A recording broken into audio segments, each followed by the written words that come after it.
ফেডারেশনের ত্রিপুরা রাজ্য কমিটির সভাপতি এবং উপজাতি যুব ফেডারেশনের কেন্দ্রীয় কমিটি তার যে সভাপতি মঞ্চে আসীন আছেন আমাদের ত্রিপুরা বিধানসভা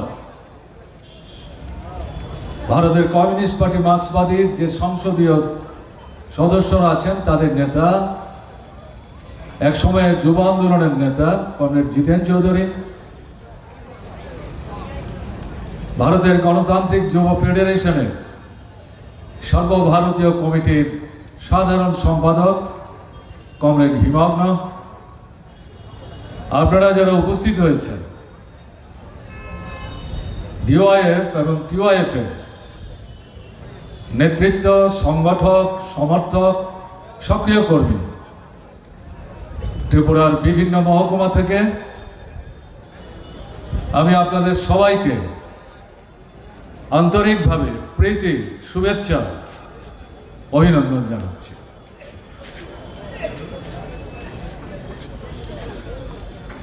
যুবকদের সামনে ত্রিপুরায় না, সারা ভারতবর্ষে জ্বলন্ত সমস্যা হচ্ছে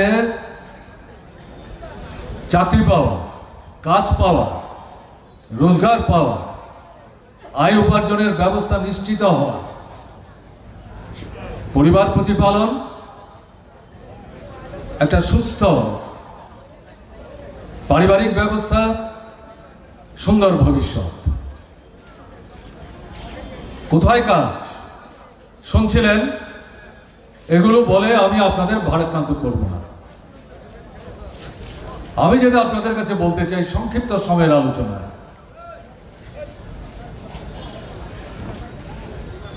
বিজেপি সরকার দিল্লির ক্ষমতায় আছে 10 বছর, ত্রিপুরার ক্ষমতায় আছে 72 মাস, 6 বছর। অভিজ্ঞতা কি বলে? বিজেপি সরকার কেন্দ্রে রাজ্যে থাকবে,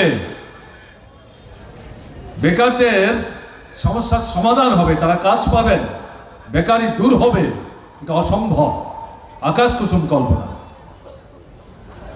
জিনিসের দাম নিয়ন্ত্রণে থাকবে, এটা অসম্ভব। কৃষক, যাদেরকে অন্নদাতা বলা হয়,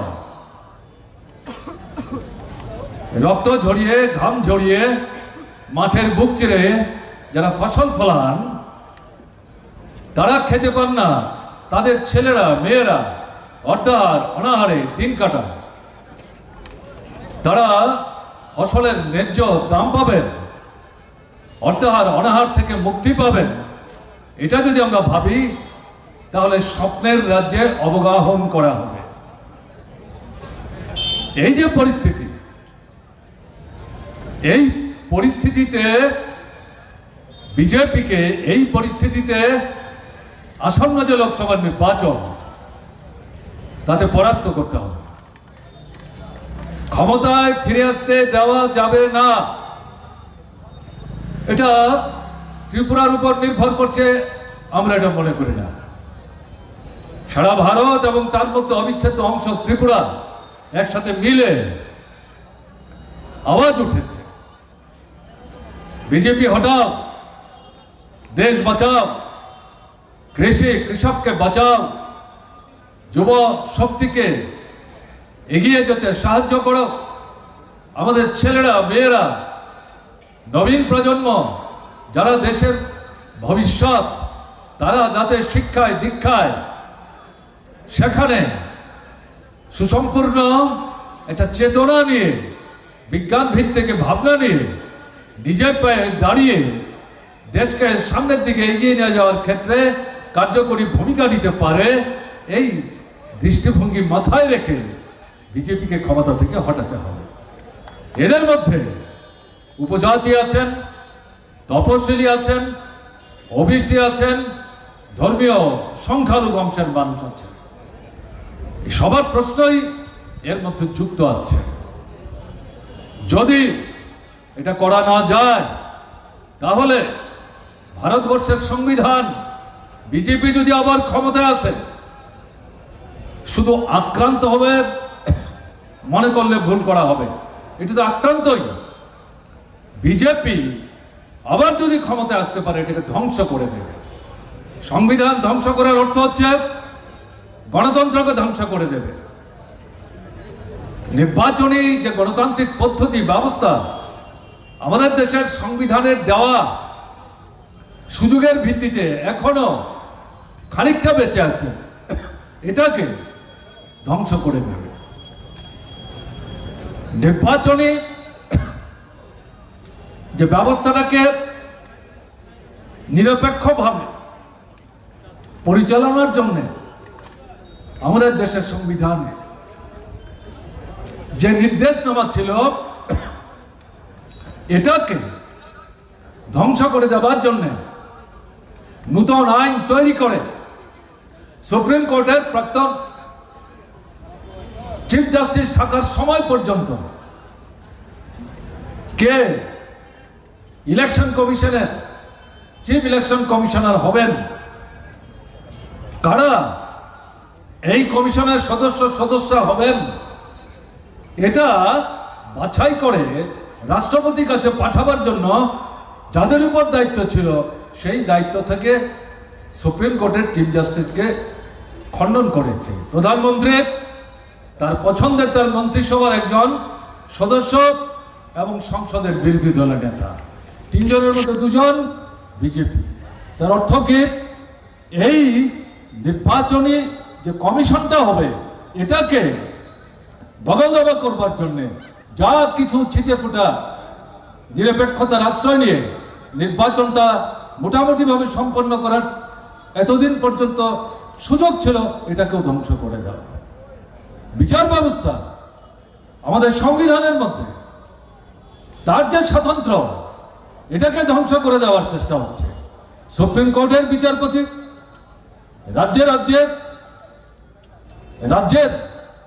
যে বিচার ব্যবস্থা, সর্বোচ্চ আদালত, তার চিফ জাস্টিস এবং এই বিচার ব্যবস্থায় যারা বিচারক, এখানেও দলীয় দৃষ্টিভঙ্গি নিয়ে বিজেপি তাদের পছন্দের লোকদেরকে অন্তর্ভুক্ত করে বিচার ব্যবস্থার নিরপেক্ষতা তাকে ধ্বংস করে দেওয়ার চেষ্টা করছে। কাজে এই যে পরিস্থিতি চলছে এটাকে মেনে নেবেন। এটাকে মেনে নেওয়া মানে ভারতবর্ষের বুকে ফ্যাসিস্ট রাজত্ব কায়েম করার সুযোগ করে দেওয়া।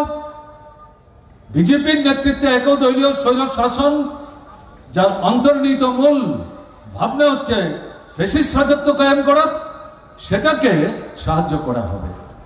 তাই আসন্ন লোকসভার নির্বাচনে এদেরকে পরাস্ত করবার জন্যে সারা ভারতবর্ষে যে আওয়াজ উঠেছে সেই আওয়াজে ত্রিপুরার গণতান্ত্রিক আন্দোলনের সাথে যারা প্রত্যক্ষ পরোক্ষভাবে যুক্ত আছেন তাদেরকে গুরুত্বপূর্ণ ভূমিকা গ্রহণ করতে হবে।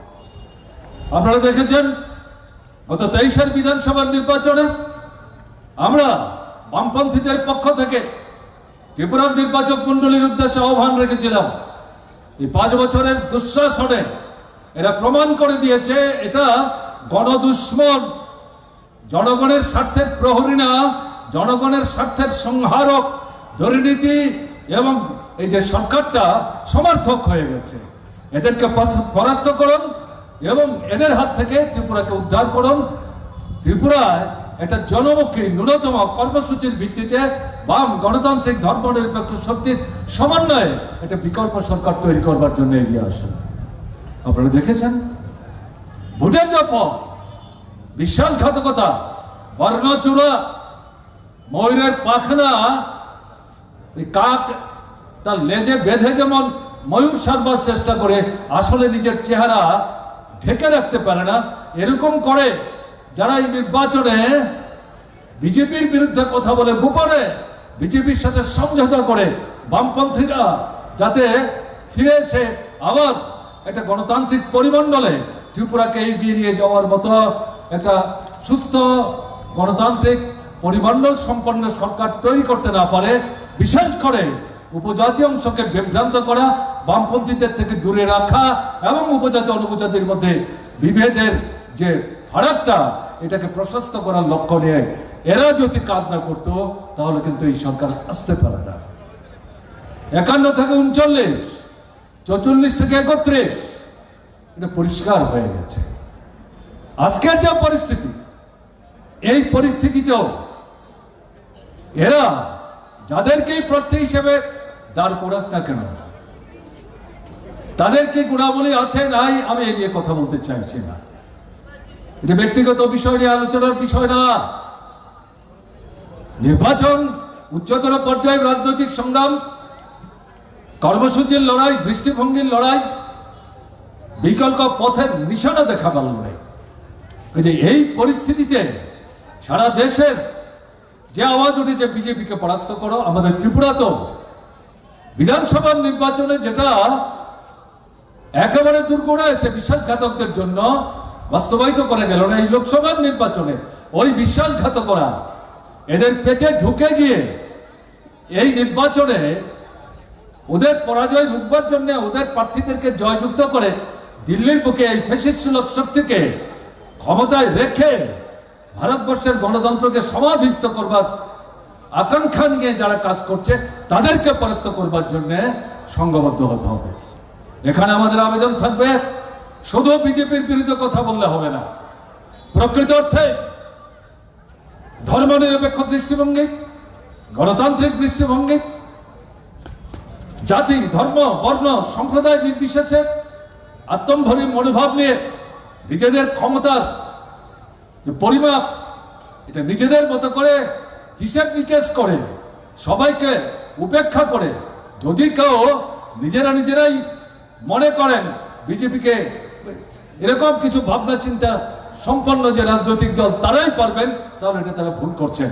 সেই জায়গায় ত্রিপুরার বামপন্থী গণতান্ত্রিক দৃষ্টিভঙ্গি সম্পন্ন, ধর্মনিরপেক্ষ দৃষ্টিভঙ্গি সম্পন্ন যে সমস্ত জনগণ, তাদের উদ্দেশ্যে এবং বিশেষ করে যুব শক্তিদের উদ্দেশ্যে আহ্বান করব, ইতিমধ্যে আপনাদের কাছে দিন যত এগিয়ে আসছে এই নির্বাচনের ছবিটা পরিষ্কার হয়ে যাচ্ছে।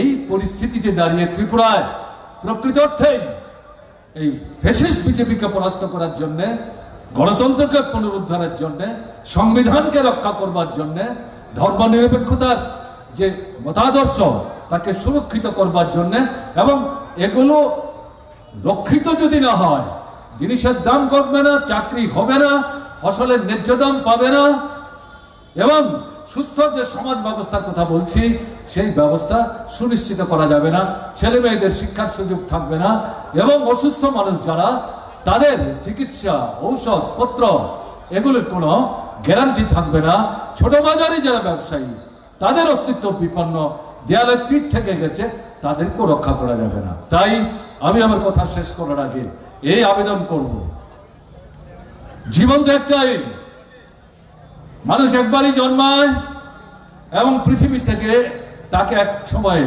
বিদায় দিতে হবে, কিন্তু এই জীবনের শ্রেষ্ঠ সময় হচ্ছে যৌবন।